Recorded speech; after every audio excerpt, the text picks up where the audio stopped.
மூணாவது வசனம் சொல்லுகிறது, காட்டு மரங்களுக்குள்ளே கிச்சிலி மரம் எப்படி இருக்கிறதோ அப்படியே குமாரருக்குள்ளே என் நேசர் இருக்கிறார் என்று சொல்லி.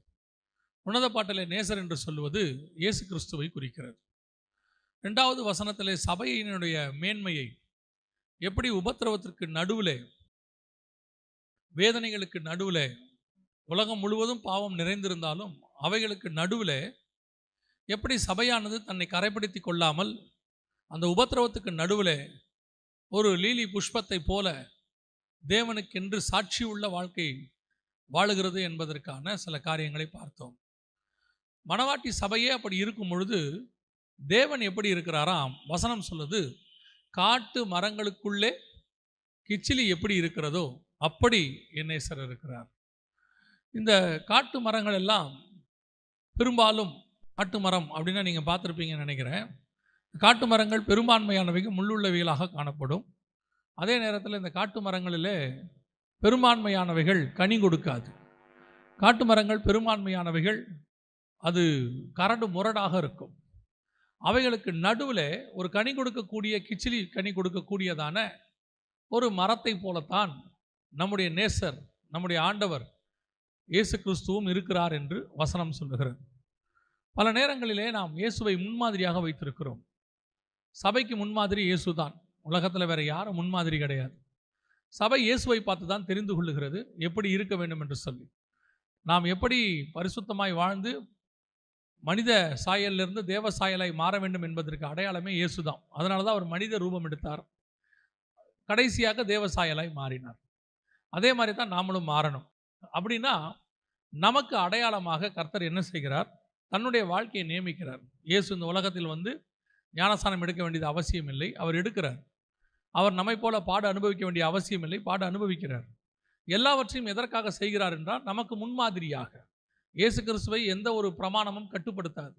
எந்த ஒரு பிரமாணத்திற்குள்ளும் அவரை அடக்க முடியாது. காரணம், அவர்தான் பிரமாணங்களை எழுதுகிறவர், அவரை உருவாக்குகிறவர், எல்லாம் அவர்தான் செய்கிறவர். அப்படி இருக்கும் பொழுது அவரே பிரமாணத்துக்கு உட்பட்டு இருக்கிறார். நீங்கள் பார்த்தீங்கன்னு சொன்னால் பிரமாணத்துக்கு உட்பட்டு அவர் எல்லா காரியத்தையும் செய்கிறார். நியாய பிரமாணத்தின்படி அவர் பஸ்கா ஆட்டுக்குட்டியாக இருக்கிறார்.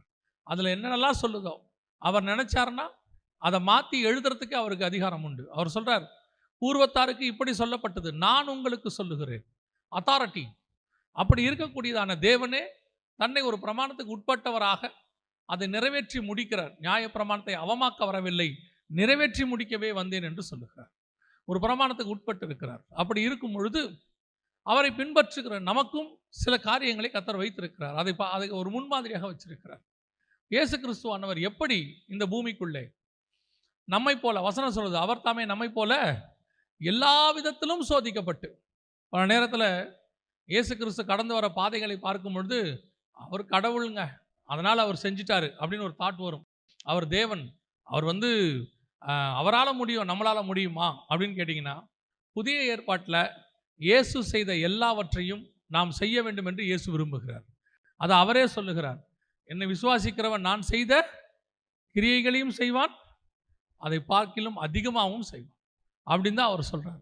அப்படி இருக்கும் பொழுது இயேசு எப்படி இந்த காட்டு மரங்களுக்கு நடுவில் இருந்து தன்னை ஒரு கிச்சிலி மரம் என்பதை நிரூபிக்கிறார். பல நேரங்களில் நாம் அந்த காட்டு மரங்களோடு சேர்ந்து நாம் காட்டு மரமாக மாறிடுறோம். ஒரு ஸ்கூலில், காலேஜில் இன்றைக்கி இருக்கிற யங்ஸ்டர்ஸ்க்கு இருக்கக்கூடிய பிரச்சனை என்ன அப்படின்னு கேட்டிங்கன்னு சொன்னால், சர்ச்சில் ஆராதனை எல்லாம் இருக்குது. இங்கே இருக்கும்போது எல்லாம் பயங்கர பரிசுத்தவான்கள் தான், நம்ம பிள்ளைகளை வந்து ஒன்றும் சொல்லவே முடியாது. ஆனால் காலேஜுக்கு போகும்போது, ஸ்கூலுக்கு போகும்போது அங்கே இருக்கிற காட்டு மரங்கள்லாம் உட்காந்து கமெண்ட் அடிச்சுட்டு இருக்கோம், பரியாசம் பண்ணிக்கிட்டு இருக்கோம், எல்லாம் செஞ்சுட்டு இருக்கோம். கொஞ்ச நாள் நம்ம பிள்ளைகள் அதுக்கு நடுவில் இருக்கும், கிச்சிலி மரமாகவும் இருக்கும். ஆனால் போக போக போக அந்த காட்டு மரங்கள்லாம் சேர்ந்து நம்ம பிள்ளைகளை என்ன பண்ணிடும்? நம்ம பிள்ளைகளை காட்டு மரமாக மாற்றிடும். வீட்டுக்கு வரும்போது நம்ம பிள்ளைகள் பேசுகிற பேச்சு பார்த்தீங்கன்னா அவங்க பேசுகிற மாதிரியே இருக்கும். இந்த காட்டு மரங்களுக்கு நடுவில் எங்களால் கிச்சிலி மரமாக இருக்க முடியாது, ரொம்ப கஷ்டம், இதனால் ப்ராக்டிக்கலி முடியாது அப்படின்னு சொல்லி சொல்கிறாங்க. இது உண்மைதானா? அப்படி இருக்க முடியாதா அப்படின்னு சொல்லி பார்த்தீங்கன்னு சொன்னால், அதற்கு ஒரு வசனத்தை கர்த்தர் ஞாபகப்படுத்தினார்.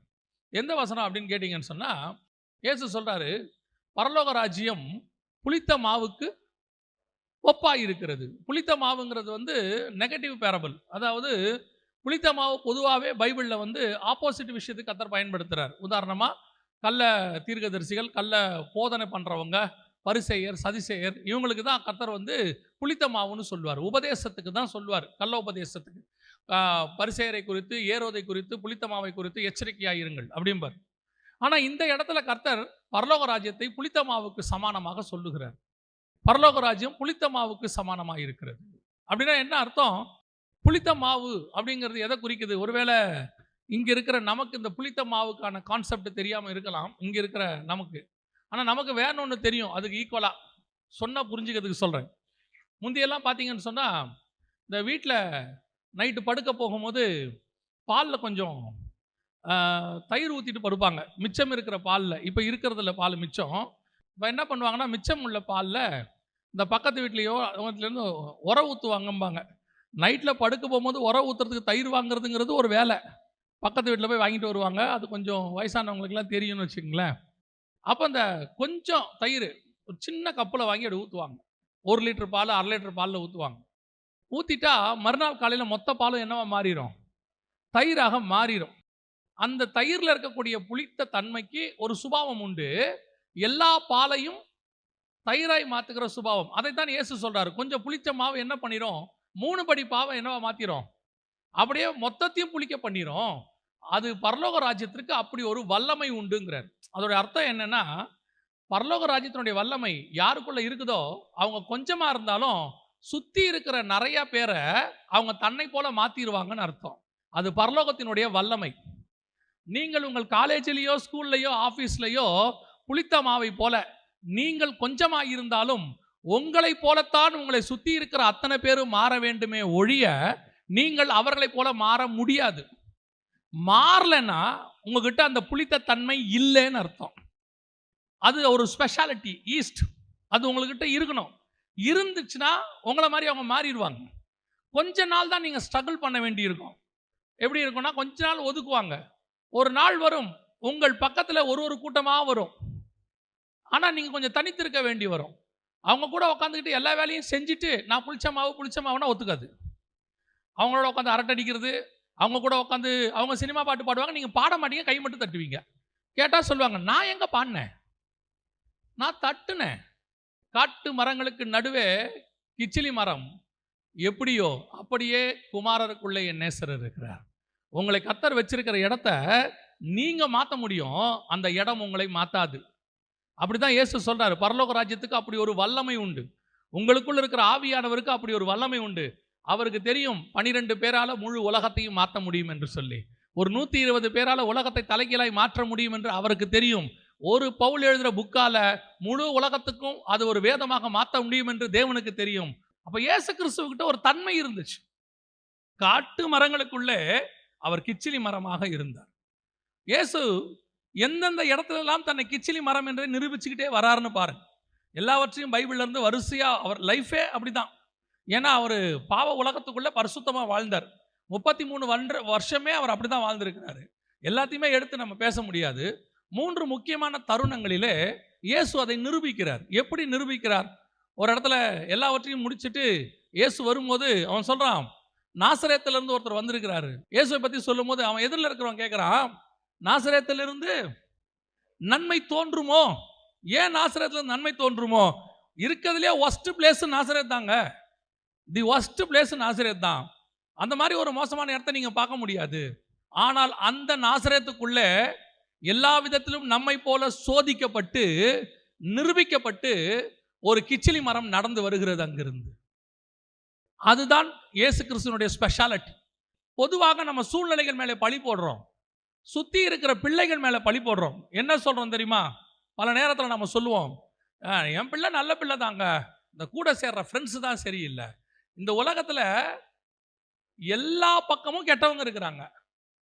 ஆனால் ஒரு கெட்ட ஃப்ரெண்டால் நம்ம நல்ல பிள்ளைய மாற்ற முடியுது, நம்ம நல்ல பிள்ளையால் ஒரு கெட்ட ஃப்ரெண்டை மாற்ற முடியல. கரெக்ட் தானே? அதுதான் நீங்கள் சொல்ல வரீங்க. இப்போ நீங்கள் என்ன சொல்ல வந்தீங்கன்னா, அந்த பையன் மோசமானவன், அவன் கூட சேர்ந்து தான் என் பையன் கெட்டுட்டான். அப்போ என்ன அர்த்தம்? ஒரு கெட்ட குணம் உள்ளவனால நல்ல குணம் உள்ளவனை என்ன செய்ய முடியுது? மாற்ற முடியுதுன்னு நீங்கள் அறிக்கை பண்ணுறீங்க. ஆனால் பைபிள் சொல்லுது, நல்ல குணமுள்ள உங்க பையனால தான் கெட்ட குணமுள்ள அவனை மாற்ற முடியும்னு பைபிள் சொல்லுது. நம்முடைய அறிக்கையே தப்பா இருக்குது. இயேசு கிறிஸ்து நாசரேத்துக்குள்ள இருந்து அவர் அத்தனை பேரையும் ஜெயிச்சுட்டு வெளியே வராரு. அவரை யாராலையும் ஒண்ணுமே செய்ய முடியல. அவர் தாமே நம்மை போல எல்லா விதத்திலும் சோதிக்கப்பட்டு, இந்த எல்லா விதத்திலுங்கிறத நீங்க எல்லாத்தையும் போட்டுக்கோங்க. எல்லா விதத்திலுங்கிறதையும் நீங்க எல்லாத்தையும் இப்ப இருக்கிற எல்லாத்தையும் போட்டுக்கோங்க. பரியாசத்தை போட்டுக்கோங்க. அவர் கூட இருந்த அவரும் வாலிப பிராயத்தை கிராஸ் பண்ணி தான் வந்திருப்பாரு. 30 வயசுல தான் வெளியே வராரு. அப்ப கண்டிப்பா அவருக்கு 13லேருந்து 19 வயசுன்னு ஒன்று இருந்திருக்கும். அந்த வயசுல அவரும் நிறைய ஃப்ரெண்ட்ஸை பார்த்துருப்பாரு. எல்லாம் யூத ஃப்ரெண்ட்ஸ் எல்லாம் இருந்திருப்பாங்க. கெட்ட ஃப்ரெண்ட்ஸை பார்த்துருப்பாரு. ஆனா அவன் பண்ண ஒரு பரியாசத்தையும் இவர் தொடல. இவர் பாட்டு உட்காந்துட்டே இருந்திருப்பாரு. மேபி சொல்லியிருப்பாங்க, பெரிய சாமியாரா இவன், சிரிச்சிட்டே இருந்திருப்பாரு. ஏன், ஒரு நாள் நீங்கள் எல்லோரும் இங்கே இருப்பீர்கள், நான் தேவகுமாரனாய் உயர்த்தப்படுவேன். எனக்கு தெரியும் நான் ஏன் இப்படி இருக்கிறேன்னு சொல்லி. அவருக்கும் நம்மள மாதிரி நிறைய டெம்டேஷன்ஸ் இருக்குது, பண்ணியிருப்பாங்க. ஆனா எதுலயும் அவர் டெம்ட் ஆகல. அதான் ரொம்ப முக்கியம். நாம என்ன சொல்றோம், நான் சும்மா தான் இருந்தேன், சாத்தான் கொண்டு வந்து போட்டான். எப்படி? சாத்தான் கொண்டு வந்து போட்டான். சாத்தான் கொண்டு வந்து போடுவான், அதான அவன் வேலை. அதுக்கு தானே சாத்தான் இருக்கிறான். சாத்தான் வேற எதுக்கு இருக்கிறான்? சர்ச்சில் ஆராதனை நடத்துறதுக்கா? எதுக்கு சாத்தான் இருக்கிறான்? நம்மளை பாவத்தில் விழ வைக்கிறதுக்கு தான் சாத்தான் இருக்கிறான். அந்த வேலையை அவன் செய்கிறான். நீ செஞ்சுக்கிட்டே போ. எனக்கு பசி வரும், இந்த கல்லுகளை அப்பமாக்கி பூசி முடியாது போடா.